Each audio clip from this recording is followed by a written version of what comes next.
good evening, and welcome to Tea Time.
Everybody, welcome to Tea Time. I'm so glad you're joining me tonight. It is a Monday. It is October 24th. Oh my gosh. One Monday left, people. One Monday left. I'm going to talk about my weekend really quick and then get to my in-studio guest. I'm so excited.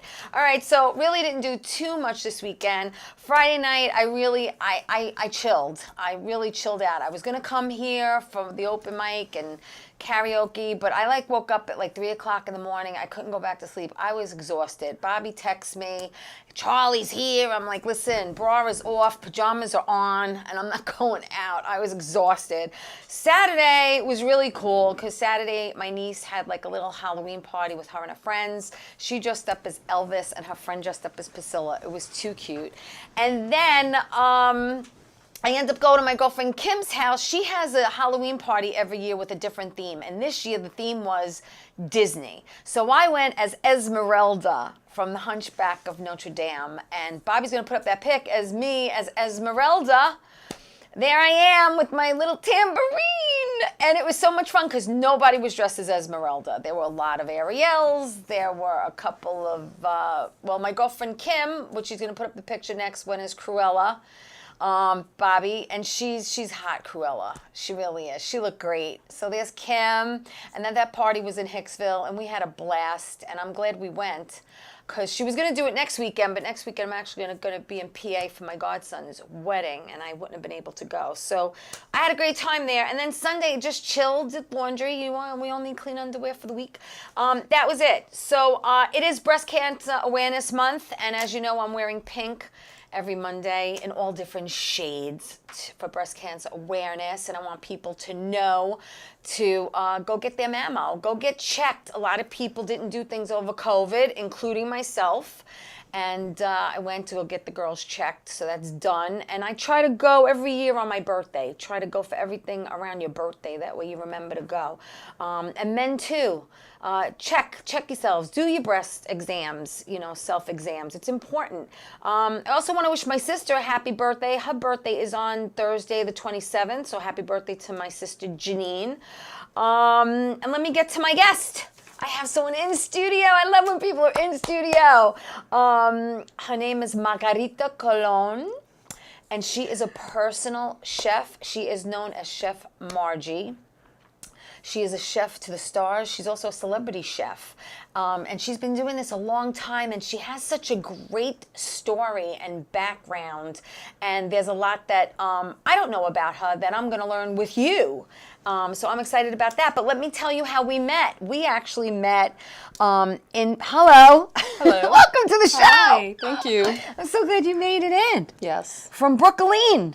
Yes, all the way. Brooklyn girl, Brooklyn all the way babe. For tea time. Yes, for me, and I appreciate it. I really do. But you and I actually met at the Recipes for Love premiere. Yes. In Pennsylvania. Bobby's got a picture of you and I. We had little cocktail before we went across the street. We did. We look good in our black sequins, don't we? Friends to become. Yes, we really hit it off that night. That was like a little pre-celebration before we went across the street to the premiere, and you were a +1. You came as Emilio's +1. Yeah. Emilio is an actor who's in Recipes with Me, and it was great getting to meet you that night, and just hear a little bit about you. And I was like, I have to have you on my show because you have such a really interesting story and a really an amazing path to where you ended up today. So I want everyone to get to know you. You're originally from Brooklyn. Yes. What part of Brooklyn did you grow up in? Carroll Gardens, Brooklyn, near the Copper Hill section, like maybe 5 minutes away from Long Island College Hospital. I was like maybe across the pier. Right. Like the Twin Towers were literally my neighbors. Wow.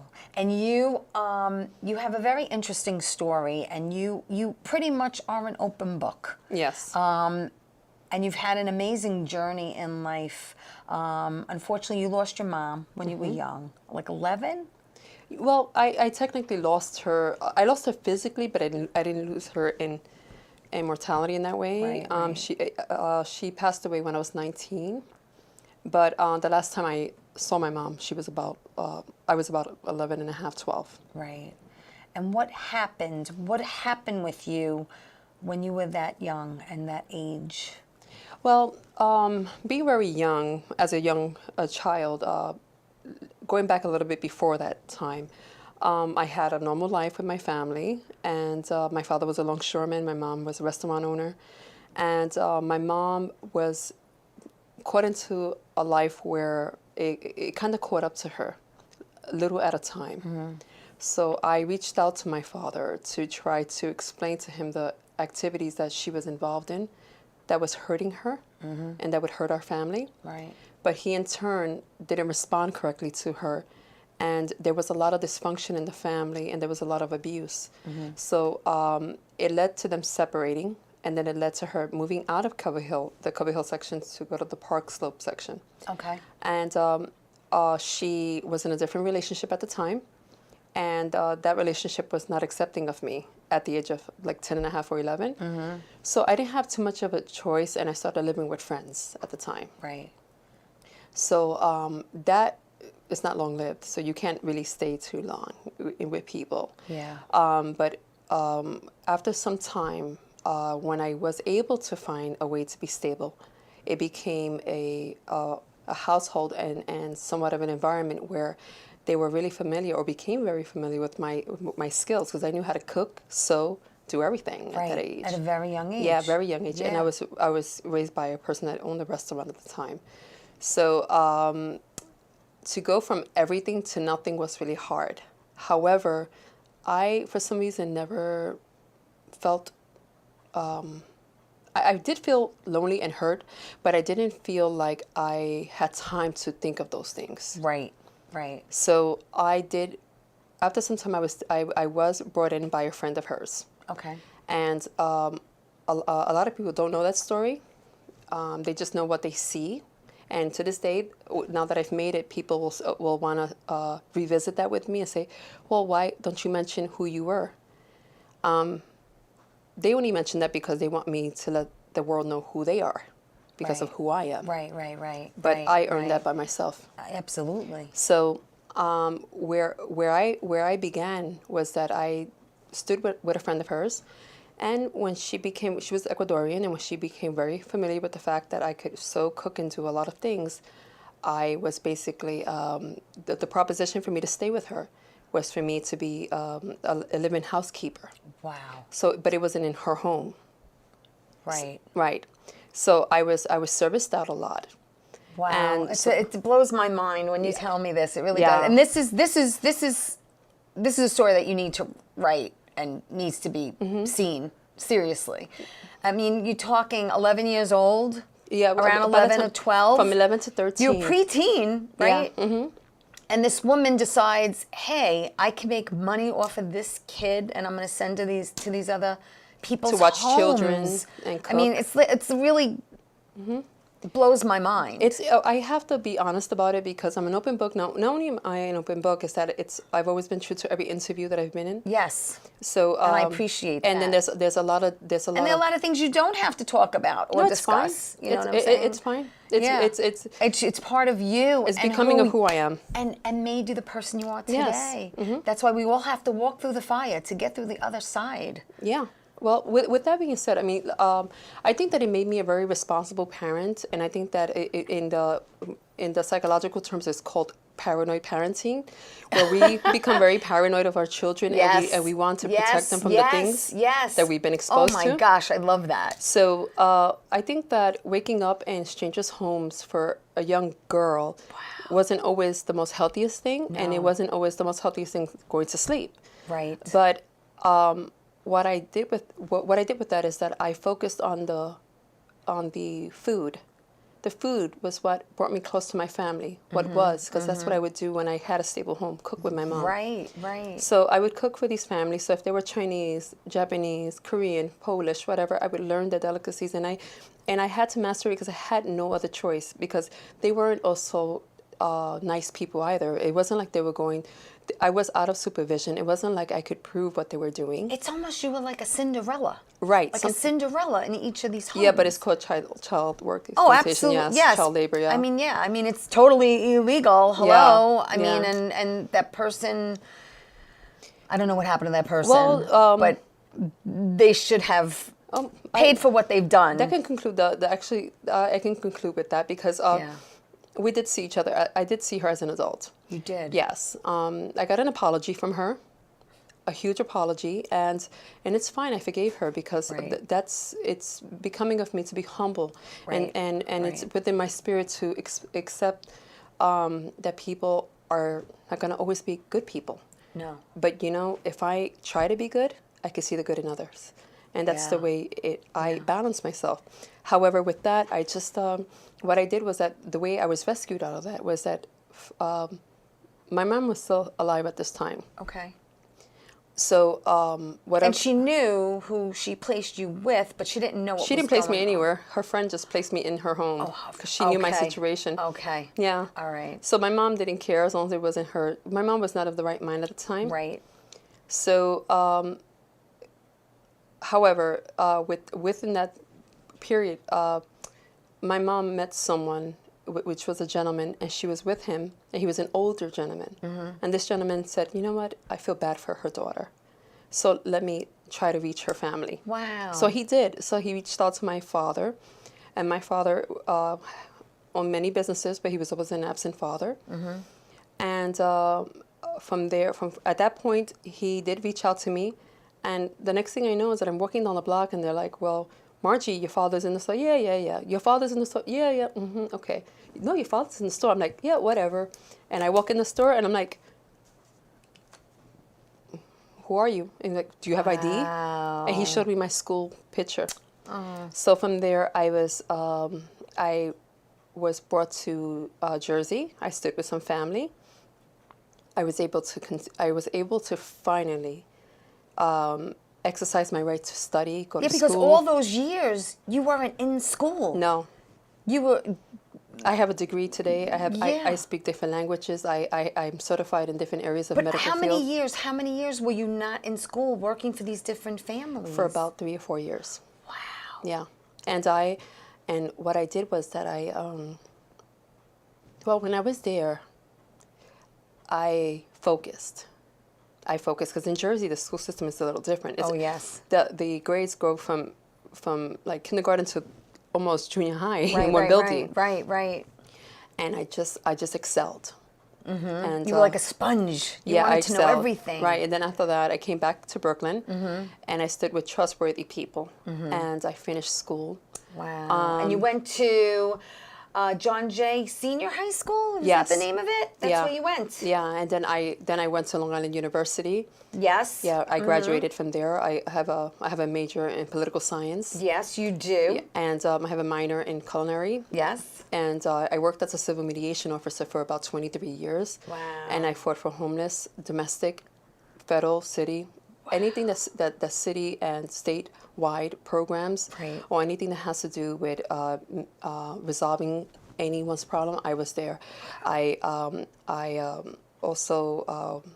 I volunteered for the Veterans Administration 2,397 hours, where I was able to sue the city and have them install ramps in over 500 buildings for the Veterans Administration. So I was Good for you, girl. so I was determined to keep. What it was is that I just wanted to help the underdog. Right. I just wanted to keep going. Yeah. And nothing was going to stop me. But what it was is that everywhere I went, I brought food with me. Everywhere I went, I recall even losing a job over it. Forgive me for any audience that follows you that is a Hasidic community. I was working a job while I was in college, and Right. I brought dishes that were made of pork, and they didn't ask. They ate it. They enjoyed it. Right. And then when they right. and And then it's when not they- that you knew or did it on purpose. right, and they're disciplined enough to know that they're supposed to ask what's the ingredients. Right. But my boss ate it, and I got fired because it was pork. Right. But I said, This was the most innocent mistake. Did it stop me from cooking? Did it No, stop? no. No, I would continue to cook and cook and cook. Right. And then there were times that I would go to birthday parties. And who brings food to a party? The food is there. I bring all types of dishes. Well, I have to tell you, in growing up Italian, we were taught you never go to a person's house empty-handed. Yeah, but you don't go there with 10 dishes. You always bring something. No, I never went with 10 dishes. I went with 10 dishes, if not better. Saturday night when I went to Kim's, I made an artichoke pie. Yeah. And I'm not a fancy cook. I'm a simple cook. But artichoke, it was my mother's recipe that was given to her by my aunt, and it's like basically eggs, mutts, and artichokes. That's it in a crust. And I can't go empty-handed. I have to bring something to, Right. but no, not 10 trays. That's, No, I would. It's a little excessive and then for me. my boyfriend at the time would say, Margie, you're ruining the dishes of the host. Like they're eating your food and not the host's food. And I didn't realize that. I said, that's absurd. What am I doing? Oh my gosh, that's hysterical. Yeah. So I stopped doing that. Yeah. And I was so hungry to cook. Yeah. I always wanted to continue cooking. And so, to make where my life progressed was that I was once on a train, and I had a child at this time. I had actually 3 children at the time. Oh, wow. And I had a newspaper in my hand, and I went and I said to this gentleman, I said, would you like the newspaper? Because I was so busy. Right. My hands were busy. I had a kid crying, 2 boys holding the carriage. Wow. And I was already in a relationship, and he said, oh, do you want, can I have the classified? He says, oh, you need a job? Right. And I said, yeah, sure. Yeah. So he called, we got in contact with each other, and it was a marketing kind of job. Amway, back in the days, Amway. So as a Christian, he wanted to know who I was because I was coming into his family. Okay. But at the time, I wasn't so diplomatic in the way I would speak and the way I would deliver anything that I needed to say to someone. Yeah. That I would just get really naked with everything and just say everything. I remember this gentleman just stood there. His family just stood there at their family table, and they just looked at me. And a week later, they said, you're 19, but we'd like to foster you. And I said, what do you mean, the Humphreys? They're like, you foster me, I'm 19. Right. And they're like, yeah, we want to force you are now our family. Wow. They helped me through college. It's an African American family. My father, he worked very hard for the world of Astoria. My mom owns her own daycare. They live in Long Island and Freeport. Not far from here, yeah. And I owe them a lot. Wow. But they always push law.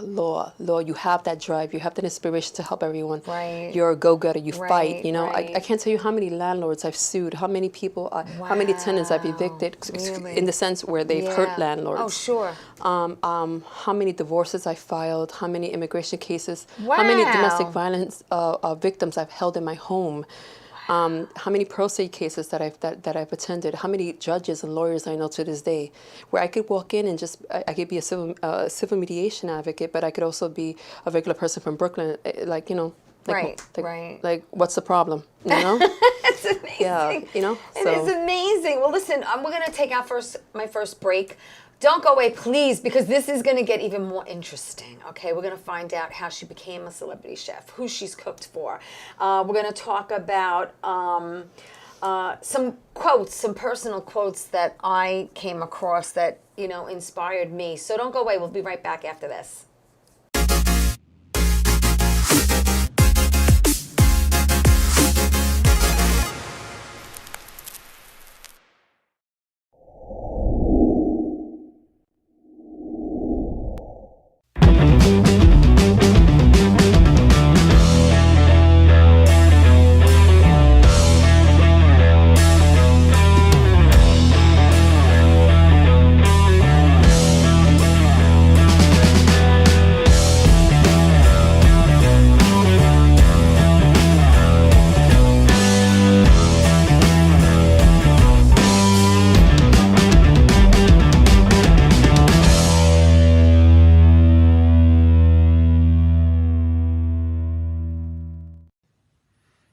Well, hi there, Teresa. It's John York from General Hospital. I am just checking in because apparently you have a great talk show called Tea Time on Strong Island TV. I want you to have continued great success and have a lot of fun. It sounds like you're having a lot of fun, and that's pretty much the key to everything, isn't it? So continued success. I'm proud of you. Have a great day, Teresa. Bye.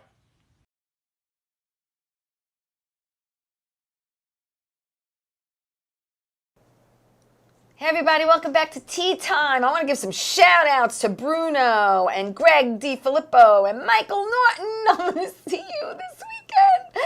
And Ann and Mickey, thank you everyone for watching the show. Please like it, please share it. Tea Time is on Roku TV, Amazon Fire TV, Twitch TV, YouTube, Facebook, and every Saturday at 11 a.m. on Channel 20 for people who live on Long Island and get Optimum. I am with Chef Margie, known as Chef Margie now, and you can find her on Facebook. You can find her on Insta. This woman is now all over the place, and she's had an incredible life journey and how life just takes twists and turns. God's got a plan. I feel God's got a plan. We make plans, but God laughs at them because he's the one really behind the wheel. You know what I mean? Yeah. And just when you think you're going one way, he takes you in another. Yeah, well, his gift his gift to us is life, and our thank you is how we live it. Absolutely. And talking about how you live it, I've seen you speak, and a quote that you actually said was, being poor was where I was rich. Mm-hmm. Tell me what you meant by that. Well, being poor is where I'm rich is because, again, I perfected poverty. And by perfecting poverty, if you specialize in it, no one can beat you at it. Right. Okay? So you're going to know how to maneuver. You're going to know how to control. You're going to know how not to crack or break under pressure. And that pressure resonates with everything that you do in life, whether it be the interview, or whether it be this interview, or whether it be cooking for a celebrity, or having a child, or losing a loved one, or knowing that you're going to go through something that could be horrible. Mm-hmm. But then you have to say, hey, could I control it? If it's going to happen, it's going to happen. Right, exactly. It's like I tell my mother all the time, you can't worry about the things you can't control, only the things you can. You know, you also said, take charge of what you want to become. Take charge of what you want to become. And you also talked about being born into a pre-assigned world. And I loved that because... Oh, you saw that video. Oh, Lord, girl, that got me because we were taught and raised to be a certain way, to think a certain way, to do a certain thing, when, no, that's when I was honored for Women's of the Month. Well, yeah, that doesn't have to happen. Yeah. Well, what I tried to explain in that video, that was kind of very short notice because I was informed that I was selected for Women of the Month. But what I was trying to say there is that we're kind of pre-assigned into an assumption of who we need to be. Mm-hmm. Our mom and grandmas and everyone, even down to a Latina, well, they'll say, you know what? you have to stick with the Latinos because you cannot be with a white man. You cannot be with an Italian man when I marry. Right, right. Because you have to stay in your pool because you're not going to be accepted in that pool. You're not going to be good enough in that pool. I think a lot of people were told that back in the day. And I'm like, well, if they got a load of me now, you know. Seriously, I mean, I have to just I have to block my inboxes. However, you know, it's just that that expectation of what you need to do and what is expected of you. Like when I come out of culinary school, I'm supposed to stir a pot. No. You know how many times I've been ridiculed? I've been called the way you do something. Yeah, and I'm the chef that specializes with empanada. No, I'm a fusion chef, okay? I infuse Japanese with Latin, Italian, whatever, doesn't matter. Yes. And I master it. And I'm here in front of you, and they're not. And I give them, That's work. why I love her. This is why I love her. Bobby, well, listen, this is such a great show, and I'm really glad you guys are tuning in, but we're going to leave you hungry, too, tonight, because we're going to throw up some pictures. Bobby's going to throw up some pictures of some of the meals that you've prepared, and I mean, they look like artwork. I mean, Bobby, just throw anything up, and she'll tell us what they are. They're not just like my plain old chicken cutlets with the sweet potato, you know what I'm saying? So what was this dish? Oh, well, that's a cheese tortellini in a cream marinara sauce. Oh my gosh. This one looks amazing. Oh yeah, that's bruschetta in puff pastry. Nice. See, I've never had it in a puff pastry. That's amazing. That's your chicken. Oh yeah, that is sweet and sour chicken. Yes, I was like, oh, I might be able to handle something like that myself. And anything with shrimp, I love. Okay, that's shrimp, and that's Brussels sprouts, and that's salmon. That's like a little medley of things. I love seafood. I'm a seafood girl. I'd rather have seafood over like beef. Yeah, that's the Brussels sprouts are cooked within the seafood mix, like in the sauce, so you could absorb the flavor. Brussels sprouts I wasn't into because my mother didn't make them that great, I have to tell you. But if they're made good, I think I could eat them. That is a chicken and shrimp, it's like a gumbo. Uh-huh, yeah, yeah. Yeah, and it has... It's amazing. Oh, people, are you just salivating like I am? Just amazing, really amazing. Thank you. Now, I know you said there's a couple of questions that chefs don't like to be asked. Because we're asked that question all the time. But I'm going to ask you anyway. Uh-huh. Is there a certain food you like to eat? Not particularly make for yourself, but is there a food that like is a comfort food to you that you like to go to? You're gonna laugh, but I like a grilled banana and peanut butter sandwich. Yeah, that's something I've never had. Yes, I love that. And you make it like a grilled cheese, regular with butter and everything. You know, Peanut butter and banana, but just grill it. Yeah, just grill it. That's it. I love that, and I'll have that with coffee. And I also have my signature mashed potatoes, which is magenta mash, which is I always mention that in all my interviews because I love it. Uh-huh. It's mashed potatoes, and you just take whether it could be fresh beets or a can of beets, and you blend it. And then once it's blended, you add it into your mashed potatoes and make it a magenta color. Oh, look at that. And you don't taste the beets at all. Really? At all. Oh, I like that. And it's really beautiful. You put it in a piping bag and you pipe away. Yeah, because that's what I have at home, a piping bag. Well, get a Ziploc and just cut the little corner and just... That I can do. Yeah. That I can do. You can do that. You can do anything to yourself. All right, so, you're too kind. You just are too kind. You've had many, many challenges in your life. Yes. But you have become this celebrity chef now. Yes. You have been doing this for, what, 30 years? Yeah, 30 years. 30 years. And you had a pivot. We all have pivots in our careers and in our lives. And your pivot was when? That everyone said, Chef Margie, Chef Margie, Chef Margie, Chef Margie. Yes. What was that pivot? In what world? And how did that happen? Okay, well... wow, thank you. You're welcome. Okay, first how I was discovered.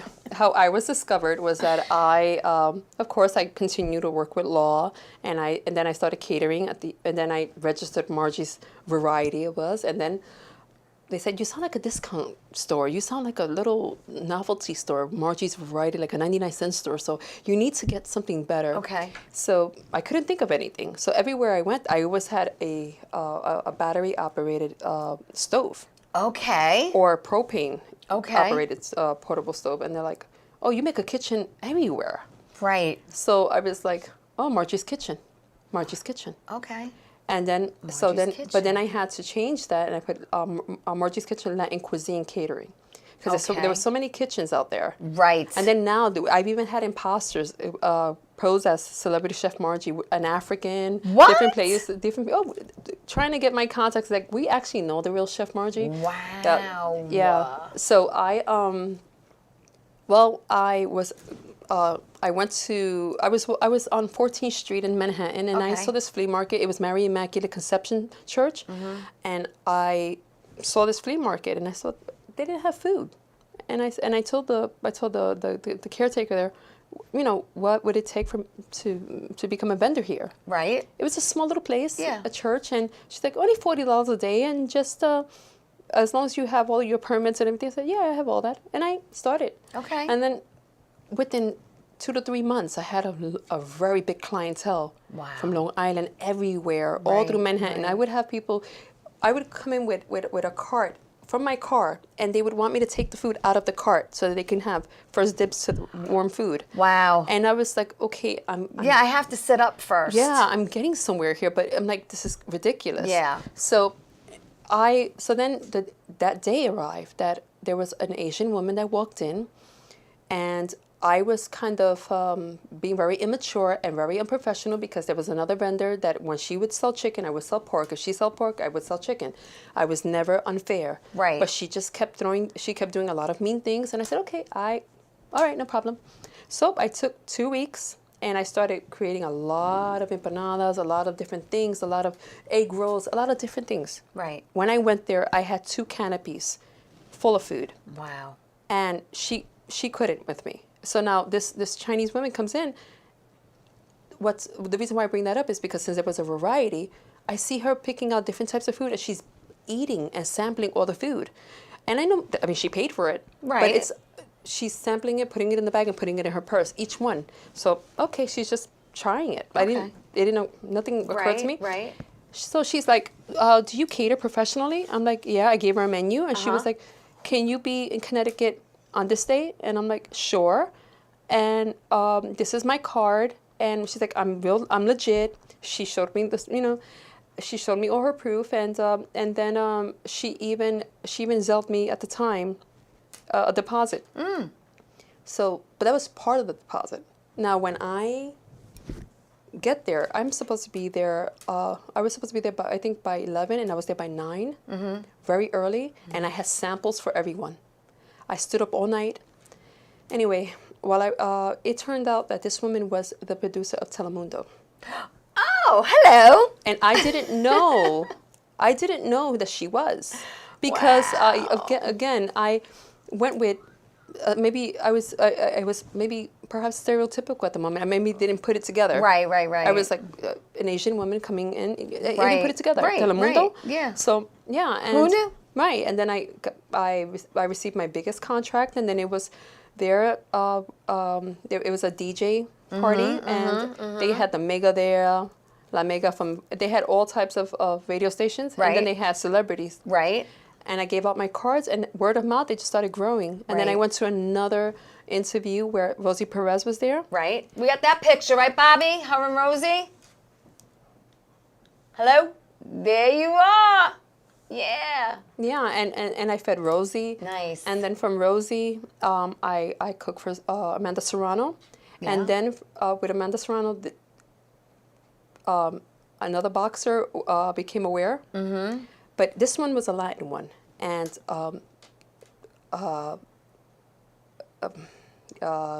Golden. Okay. I could say Golden. Okay. Golden, but not girl. Okay. Okay. Got it. So, and then from there, I was referred out, and there was a huge boxer that I cooked for, that hasn't lost a fight, Okay.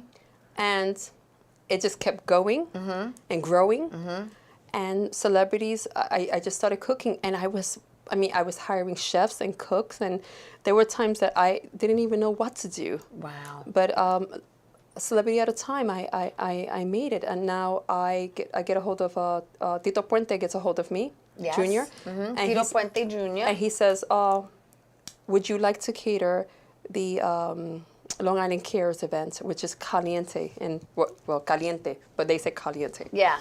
Yeah, so caliente in the Hamptons. Yes. So I was the executive chef for the entertainment there, and I was there early setting up everything. I have pictures where I'm setting up in the kitchen. I'm setting up everything. Yeah, And then that brought me close to the president of Bear Burgers. What is her name? I think she's called the Spice Chica, Marina. She's a billionaire. Wow. She's worldwide. You could look her up. Right. The Spice Chica. Yeah. Jeffrey Lemons from Bear Burgers. All the presidents and every director. There were a lot of important people there. Yes, and I grew even bigger because of that. Right. So I was able to rub elbows with these people. Right. And what kept me in business with everyone was because I was very humble. Right. I wouldn't walk in a big shot. Or trying to show off. Yeah. The exchange of money from the fees that I was charging back in the days when I started to the checks that I was depositing, I would always donate. I would always help. Right. And I never forgot where I came from. Right. You know. Yeah. So that always helped me.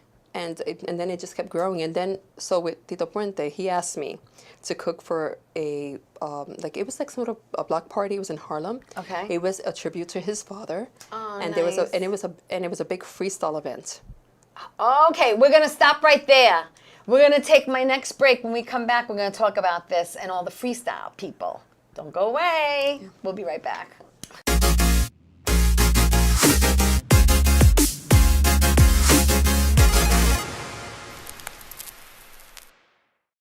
Wonder Woman was everything to little girls, especially that look like me.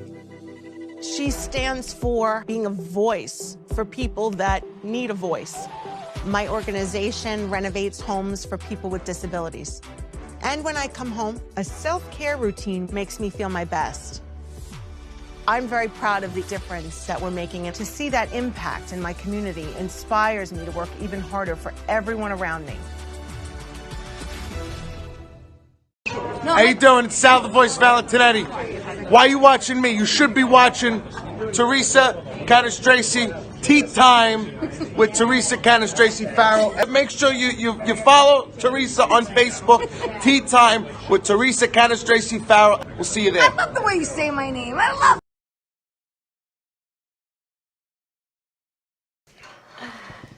Hey everybody, welcome back to Tea Time. I'm with my girl, Chef Margie. She is fabulous, and I'm so glad God put her in my path, really, seriously. You know, before the break, we were talking about Tito Puentes, and we talked about the Hamptons, Long Island Cares, and then he brings you this block party, and this is where you met another world of freestyle recording stars. Right. And people, I'm into disco, I'm into freestyle. We both know a lot of the same people in that genre, whether it's TKA, Soiree. I got a picture of Gloria Gaynor, if you want to throw her up, Bobby. You with Gloria. Where was this pic That was at an award show. taken? At an award show. Yeah. That was nice. Yeah. Sweet. Very, very sweet, Gloria Gaynor. So back in the day in disco, I would wear my Capizios and go to the clubs, either on Long Island or in the city, you know, to tear it up. And you know, Frangioli back in the day, and just everybody back I love then. Franz. So you go and you meet now freestyle artists. Yes. And that's a whole other world. That's another planet. That's another planet in itself. Well, I just opened up. I went there. Normally the procedure is that you have to go see the location, Right. see where you will be located. You know, so How to set everything up. everything. So when I got there, okay, mind you, I was already a chef to celebrities, and what a lot of people don't know is that I get a lot. Oh well, we never heard of you. We don't know. We never heard of Celebrity Chef Margie or Chef Margie. You're not supposed to, because it's a security breach for celebrities. Absolutely. So Absolutely. no like one. I said, a lot of people have celebrity chefs. Derek Jeter has a celebrity chef. Who's a chef? No one knows. Who's a chef? No one knows. No one knows her name. I know it's a female, but that's the whole Right. thing. You know, you're behind the scenes. Right. And like you said, you're not supposed to. Anyone that cooks for J-Lo at this moment is a celebrity chef. Absolutely. She's a celebrity. Absolutely. So that was my situation. Yes. So I was just a person that I and you made have it. cooked for many Celebrities, yes. famous celebrities. Yes. Correct. Yes. A lot of Hollywood actors. Yes. And a lot of stuntmen and a lot of Oscar-winning people. Yeah. So now, with that being said, I am now at this event, and a few people that Tito Puente did introduce me to, Right. or that is in Hamptons, it kind of followed over in Facebook. Right. And then I was posting pictures of the Hamptons and doing Right, everything. that you were so there. Now, so now in the Spanish community, in the Latin community, Yeah. I'm at this event, and there are people taking pictures with me, and there are people asking me for pictures or an autograph. So then all the freestyle artists, the small ones, they weren't really big legends there, but there were a few people with names there. And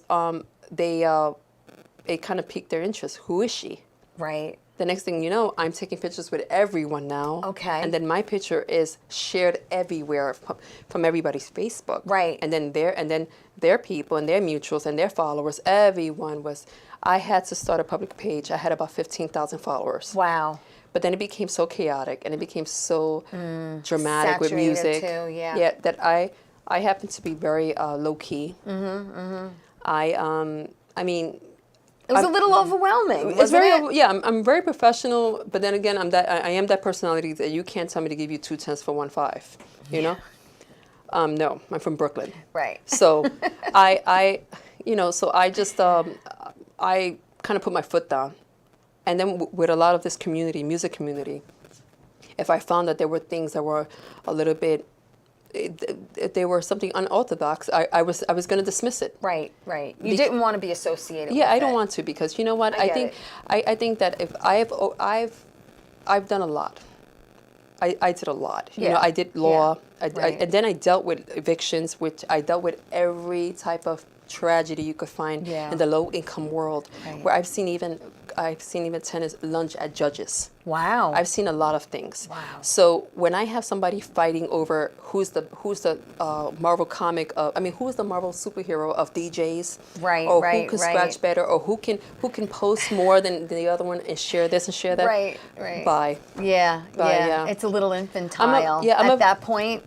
I'm already immune to all the stuff. You know? I get it. I so get it. But I just want to back up real quick. You are also a certified nutritionist. Yes. Which I think is also very important, and it Yes. also gives you more diversity as far as your cooking goes. I was hungry for education. I just kept going. You did. You were like a sponge. Yeah. And how many languages do you speak? Well, I speak 8 Spanish dialects. Oh, wow. So a lot of people assume I'm comprehensive in Italian. So now a lot of people assume that the Spanish language is just one way. No, it's not. It's just like even Arabic. Italian, I speak the Sicilian, which is the slang, which is not the proper etiquette. They say the Northern Italian. Yeah. Right. Is the right way. Well, I speak Castilian in the area where an Argentinian and a person that would speak what we call Portuguese. Mm-hmm. I could speak to both of them. Right. So, and they both understand me. Mm-hmm. So it's something that I take pride in. Sure. It was a lot of studying. Yeah. And then on top of that, working in the courts, I had a lot of translators around me. Right. So I would learn a lot of my grammar. It just excelled. It's amazing. with these translators. What happened during COVID for you? That affected everybody. How did that affect you within that time where people weren't doing, as much as they were? I mean, it was rough. Well, with COVID, I actually have that on Instagram, and you all, if you go to see Chef Margie on Instagram, you'll see it. Mm-hmm. I decided to contract with the NYC EDC and with New York City, and in mid-COVID, I would make dishes. So I would prepare pre-made dishes, right. breakfast, lunch, and dinner. depending on the family size, and I would deliver them to families that couldn't work or couldn't cook. Nice. So and it wasn't only people that were low income. It was everyone, even uptown. There were even celebrities that I went to deliver food to in Jersey. Wow. And then I was it became so big that they wrote a story on me, and I was on the front page of the magazine of ASBE magazine. Yeah. Where, Is that the one we gave Bobby? Yeah, it's Bobby, there. can you put up that pic, please, of the magazine? Thank you. There you go, Chef Margie. Yeah, and so How wild is it to see yourself on the cover of a magazine? it is. Thanks, Bobby. It's wild. Yeah, I mean, my biggest fans are the people that this little girl cooked for. So I'm proud to be who I am. Yeah, You know, I'm yeah. inspired. You know, I started making a lot of COVID dishes, as we call COVID meals. Yeah. And it went to about maybe 6,000 meals. Wow. I have pictures on Instagram. Wow. And I caught COVID 3 times. You did. Delivering these COVID meals, but I'm still here. Yeah, and, thank God. I'm here too after twice having it. Yeah, I caught it 3 times delivering food and doing everything, and then being stubborn about the rules and regulations of COVID. So I kept going, and everybody was fed. And to this day, there are families that still call me when they're low on food, and I still deliver food. Wow. It's amazing. God bless you, really, for all you do. Listen, we're going to take my last quick break. Don't go anywhere. We have so much more to talk about when we come back with Chef Margie.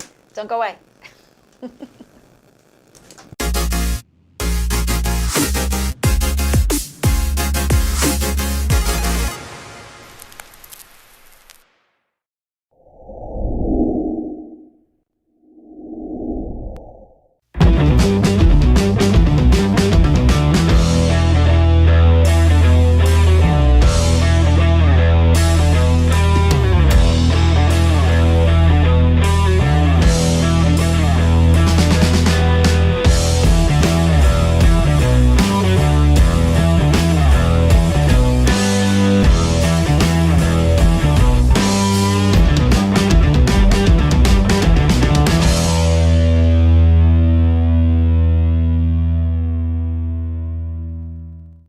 Doc, who's the best comedian you know? Teresa Farrow. And who's the best actress you know? Teresa Farrow. And who's the best cast member in Bad Boys? Teresa Farrow. Who's got the best radio? Teresa Farrow. Doc, who's your favorite Jimmy? Teresa Farrow. Who are you loving right now? Teresa Farrow. All right, Doc, I love you too, baby. Love you as always. Thank you. Hey everybody, welcome back to Tea Time. I'm with my friend Margarita Colon, better known as Chef Margie. She's had an incredible life journey, really, from a child and the things that life throws at you. And you know, you've also said, and I'm going to quote, if I'm going to say it right, I can make you lemon pie from lemonades. Oh no, I said. What'd you say? Oh yeah, that's how I ended the video. Yes, I said. I said when what I said is when they throw you lemons, I'll make you a lemon pie. Right. When I throw you lemons, I can make you a lemon pie. I love that. But I know you travel a lot because she and I were trying to coordinate when she was going to come on the show, and you were going to be away for a while, I think, in Georgia. So you travel for celebrities as well. Miami, Fort Lauderdale. There, I'm supposed to be in London to cook for the Brown family. I can say their name, the James Brown's family. James Brown. The Marley family. I'm their chef. Yes. I'm chef to Thomas Ray Brown and James Jr. James Brown Jr.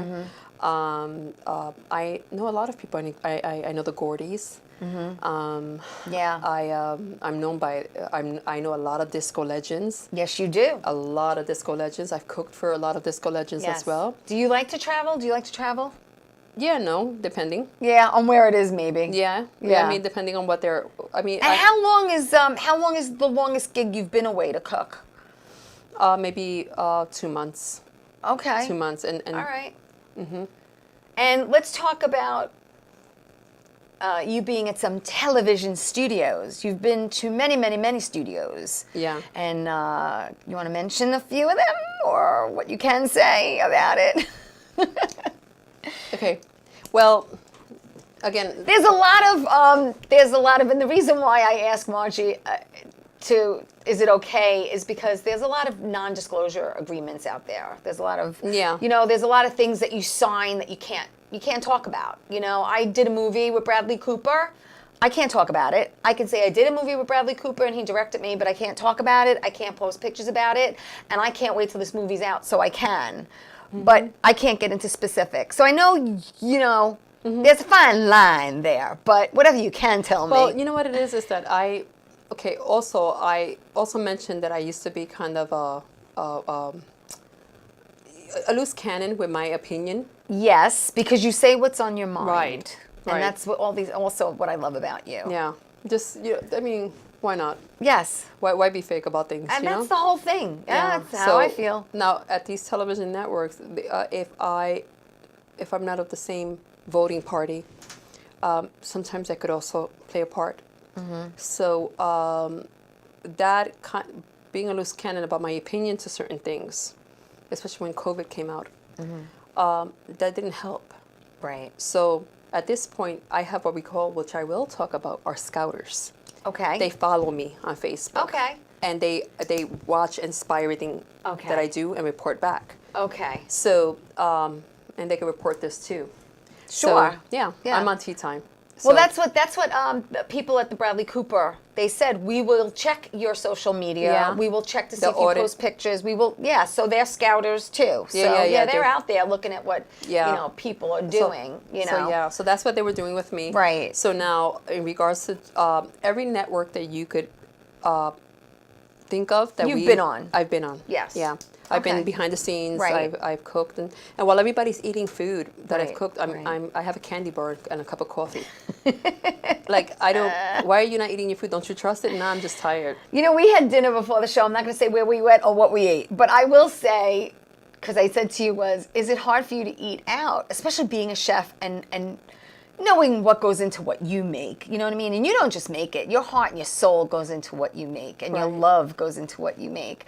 And I know for me, it's very hard being Italian to go eat out at an Italian restaurant when I know how I make it at home. So Right. for you, it's kind of like the same thing, no? Yeah. Well, that's why I ordered a cheesecake.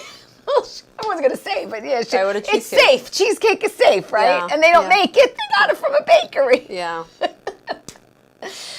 Oh my gosh. So they have these scouters, but you have been on a lot of different A lot of things. networks, Now, yeah. I want people to And the follow Barclays you. Center. The Barclays Center, you did big events. Yeah, big events. Yeah. But And I locker want, rooms with boxers.